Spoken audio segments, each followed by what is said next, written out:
Office ಖಾಲಿ ಆಗಿದೆ, ಯಾರು ಕಾಣ್ತಿಲ್ಲ. ಪ್ರಸಾದ್ ಏನಾಯ್ತು? ಸರ್ ಸ್ವಲ್ಪ ಕೆಲಸ ಮಾಡಿ ತುಂಬಾ ಸುಸ್ತಾಗ್ತಿದ್ದಾರೆ, ಎನರ್ಜಿನೇ ಇಲ್ಲ.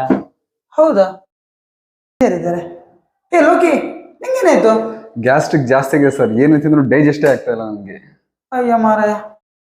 ಶಶಿ ಏನಾಯ್ತು?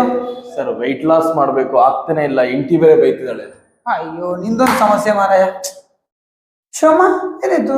ಸ್ಟ್ರೆಸ್ ಜಾಸ್ತಿ ಆಗಿದೆ ಸರ್, ಸಿಕ್ಕಾಪಟ್ಟೆ ವರ್ಕ್ ಪ್ರೆಷರ್. ಯಬ್ಬಾ, ಎಲ್ರು ಪೇಷಂಟ್ ಆಗಿದಾರಲ್ಲ, ಏನ್ ಮಾಡುದು ಇವ್ರಿಗೆ? ಐಡಿಯಾ ಗಾಯ್ಸ್, ನಿಮ್ಮ ಎಲ್ಲರ ಸಮಸ್ಯೆಗೆ ಒಂದೇ ಸೊಲ್ಯೂಷನ್, ಜೀವಾಮೃತ. 45 ಗಿಡ ಮೂಲಿಕೆ ಹಾಕಿದ್ದಾರೆ. ಬೀಟ್ರೂಟ್, ನೋನಿ, ದಾಳಿಂಬೆ, ಅಶ್ವಗಂಧ ಎಲ್ಲ ಇದರಲ್ಲಿ ಹಾಕಿದ್ದಾರೆ. ಡೈಲಿ ಇದನ್ನು ಕುಡೀರಿ, ಮುಂದೆ ಆರೋಗ್ಯವಾಗಿರ್ತೀರಾ. ಸುಮ್ನಿರೋ, ಎಲ್ರಿಗೂ ಸಿಗುತ್ತೆ, ನಿಮ್ಗೂ ಸಿಗುತ್ತೆ. ಡಿಸ್ಕ್ರಿಪ್ಷನ್ ನಂಬರ್ಗೆ ಫೋನ್ ಮಾಡಿ ನಿಮ್ ಮನೆ ಬಾಗಿಲಿಗೆ ತಂದು ಕೊಡ್ತಾರೆ. ಜೀವಾಮೃತ ಬಳಸಿ ಆಯುರ್ವೇದದ ನಿಜವಾದ ಶಕ್ತಿಯನ್ನು ಆನಂದಿಸಿ.